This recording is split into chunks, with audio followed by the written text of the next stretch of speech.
All right, let's be real for a second. Do you ever feel like you're just drowning in financial advice? Well, today we're taking a machete to all that noise. We're going to find a clear, simple, and honestly super powerful path to building real wealth, and it's all based on the brilliant ideas of J.L. Collins. I mean, does this sound familiar? You open up any app and there they are. An endless parade of self-proclaimed gurus and financial experts promising you the secret to getting rich overnight. It's overwhelming, right? It's confusing. And you know what? It's kind of designed that way. But don't you worry. Here's how we're going to break it all down. First, we'll tackle why money feels so complicated. Then, we'll learn 3 incredibly simple rules that change the game. After that, we'll look at the one investment tool you'll probably ever need. We'll also define the real goal of all this saving, bust some of the biggest money myths out there, and we'll wrap it all up with a really powerful story. You ready? Let's get into it. Okay, first things first. If you feel totally overwhelmed by finance, I want you to know something. It is not your fault. Seriously. As J.L. Collins points out, Wall Street actually profits from complexity. The more confusing it is, the more they can sell you complicated stuff you don't need. But the good news? You can just ignore all of it. All this jargon, it's designed to be intimidating. In fact, comedian Hassan Minhaj admitted that he was so scared of it all, he literally kept his savings in cash, stuffed into Nike shoe boxes. And that's what so many of us do when we feel overwhelmed, right? We just shut down. But there's an alternative, and it is shockingly simple. And that alternative is what J.L. Collins calls the simple path to wealth. It's the perfect antidote to all the noise and chaos. And you know, as Hassan Minhaj eventually figured out, the absolute best financial advice is usually the most boring advice. And here they are, the 3 rules. That's it. Number 1, spend less than you earn. Number 2, invest the extra. And number 3, stay away from debt. It's not sexy, no one's going to make a viral TikTok dance about it, but according to Collins, this right here is the absolute bedrock of building wealth. Okay, so rule number 2, invest the surplus. That sounds easy enough, but it brings up the biggest question of all. Invest it? How? And in what exactly? Well, this leads us to the single most important tool on this simple path. Meet VTSAX. Now, it sounds like a weird name for a robot, I know, but the idea is just so simple. Instead of trying to find the one winning needle in a giant haystack, an index fund just buys the whole haystack. It owns a teeny tiny piece of pretty much every public company in the US. So with one single purchase, you're spread across the entire American economy. It's like everyone in those companies is now working, in some small way, for you.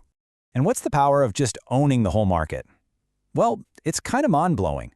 Get this, over the last half-century, and think about everything that happened in that time, horrible crashes, wars, a global pandemic, the average return has still been over 12% a year. That is the power of boring. But let's be totally honest with ourselves. We all feel this temptation. You see a chart like this, you see a stock like Nvidia just go completely vertical, and you think, man, forget 12%, I want that. It feels like a cheat code, you know? It's that little voice whispering that you can get rich quick, and it is so hard to ignore. So why not just roll the dice? And this quote just perfectly captures the problem. As Collins says, looking backward is easy, but predicting the future? It's impossible. For every one NVIDIA, there are thousands of companies that look just as exciting and then completely flamed out. Trying to pick the next big thing is a gambler's game. I mean, just think about this. For an entire century, Sears was an absolute monster. It was the Amazon of its day. In 1973, if you had told anyone that this corporate giant would basically vanish, they would have thought you were insane. But here's the thing. All companies, even the biggest and best, eventually fade. And this is where the real magic of the index fund comes in. It's self-cleansing. As Sears started to fail, the fund automatically sold its shares. And as a company like Amazon started to rise, the fund automatically bought more of its shares. You're always holding the winners, and you never ever have to guess who they're going to be. It does the work for you. Okay, so we've got the what and the how. Investing in something like VTSAX. It's a powerful wealth-building machine. But that brings up a much bigger question. Why? Why are we even doing this? This isn't about being cheap or depriving yourself. When you choose to invest your extra money, you're buying something way more valuable than a new car. You're buying your freedom. Collins has a very blunt name for this. He calls it FU money. And it's not about a specific dollar amount. It's a feeling of power. It's the financial cushion that gives you options. It's having the ability to walk away from a terrible boss or a toxic job or just a life path that isn't making you happy without having to worry about your next paycheck. You can think of it like this. FU money is the journey. It's the strength you build up along the way. Financial independence, or FI, that's the final destination. That's the point where your investments are paying for all your expenses and going to work becomes a choice, not a requirement. Now, of course, even when you know the path, it's super easy to get scared off.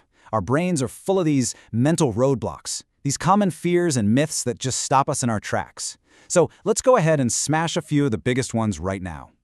Okay, this is the big one. Every single time the market tanks, the headlines all scream the same thing. This time it's different. And look, the reason for the crash is always new, but the market's reaction, panic, crash, and then eventually a recovery to brand new highs, that pattern hasn't changed. These downturns, they're not the apocalypse. Historically, they have been the single best times to buy. How about this one? Your house is your biggest investment, right? That's the American dream. Well, Collins argues, no. A house is a lifestyle choice. Think about it. Between the mortgage interest, the property taxes, the constant maintenance and repairs, a house is a giant expense. It's a wonderful thing, a place to live, but it's not a wealth-building machine like VTSAX is. And finally, what about stuff like crypto? Collins makes a really sharp, important distinction here. An investment, like VTSAX, is ownership in companies that actually make things, that provide services, that generate real profits. A speculation, like Bitcoin, doesn't produce anything. Its value comes entirely from the hope that someone else will be willing to pay more for it down the road. So this all brings us back to the core philosophy, the real why behind this simple path. It isn't just about piling up money. It's about what that money buys you. And there's this one simple story from the book that just captures it all perfectly. The story goes like this. Two old friends run into each other. One is now a rich minister who works for the king, and the other is a humble monk. And the minister, he feels sorry for his friend, and he says, you know, if you just learned how to flatter the king, you wouldn't have to live so simply on rice and beans. But the monk just smiles and says, if you could learn to live on rice and beans, you wouldn't have to cater to the king. And really, that's the ultimate question that this whole simple path asks you to think about. Wealth isn't about having more things. It's about having to answer to fewer people. It's about owning your own time. It's about freedom. So let me leave you with this. What would you do if you no longer had to cater to the king?